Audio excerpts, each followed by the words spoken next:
दोस्तों नमस्कार, मैं आपका अपना दोस्त हमारे चैनल इंस्पायरिंग लाइफ में आपका हार्दिक स्वागत और अभिनंदन है। एक लाइन है जो हर किसी के जुबान पर चलती है, कोई दीवाना कहता है, कोई पागल समझता है, मगर धरती की बेचैनी तो बस बादल समझता है। इन पंक्तियों को सुनकर न जाने कितने दीवानों के दिल तो धड़क उठते हैं।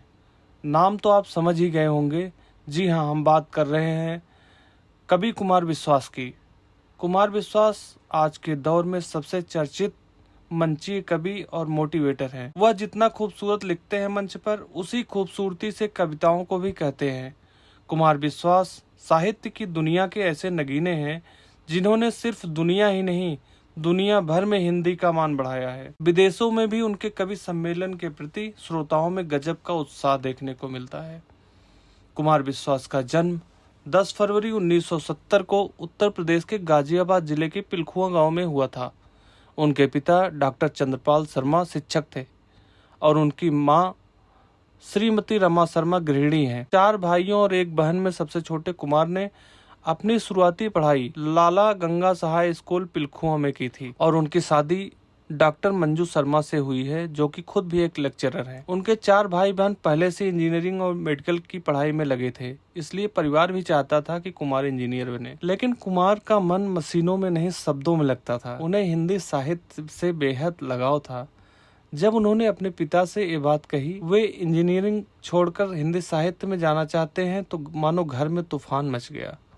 लेकिन कुमार ने हार नहीं मानी और अलीगढ़ यूनिवर्सिटी में हिंदी से पढ़ाई शुरू की। इस फैसले के बाद कुमार को आर्थिक परेशानियों का सामना करना पड़ गया था। स्टूडेंट लाइफ में उन्हें अपनी जरूरतों को पूरा करने के लिए दूसरों पर निर्भर रहना पड़ा। वे शादियों, छोटे आयोजनों में कविता पढ़ते और कभी कभार तो मंच पर चढ़ने तक का मौका नहीं मिलता था। कुमार विश्वास को जब पहली बार किसी बड़े मंच पर बोलने का मौका मिला, तब उनकी शैली और अंदाज ने सबका ध्यान खींचा। उनकी कविताएं खासकर युवाओं के दिलों को छूती थी। प्रेम, देशभक्ति और समाज पर उनका नया विश्लेषण और प्रभावशाली था। उन्होंने अपने करियर की शुरुआत शिक्षक के रूप में की। 2011 में वह अन्ना हजारे के भ्रष्टाचार विरोधी आंदोलन में सक्रिय रूप से शामिल हुए थे। विश्वास ने 2014 में लोकसभा चुनाव में अमेठी से राहुल गांधी के खिलाफ चुनाव लड़ा था, लेकिन उस चुनाव में उनको हार का सामना करना पड़ा। 2015 को दिल्ली विधानसभा चुनाव में आप के एक प्रमुख सदस्य थे, जहां उन्होंने पार्टी की जीत में महत्वपूर्ण भूमिका निभाई थी। हालांकि अरविंद केजरीवाल के साथ मतभेदों के कारण उन्होंने 2015 में पार्टी छोड़ दी।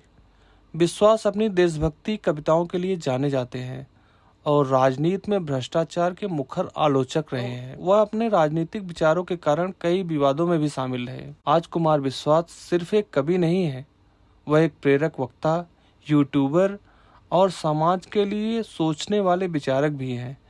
उनकी संघर्ष यात्रा इस बात की मिसाल है कि यदि किसी में जुनून हो तो कोई भी रास्ता कठिन नहीं है। कुमार विश्वास की कहानी हमें सिखाती है कि सपनों को जीना आसान नहीं है, लेकिन मुमकिन जरूर होता है।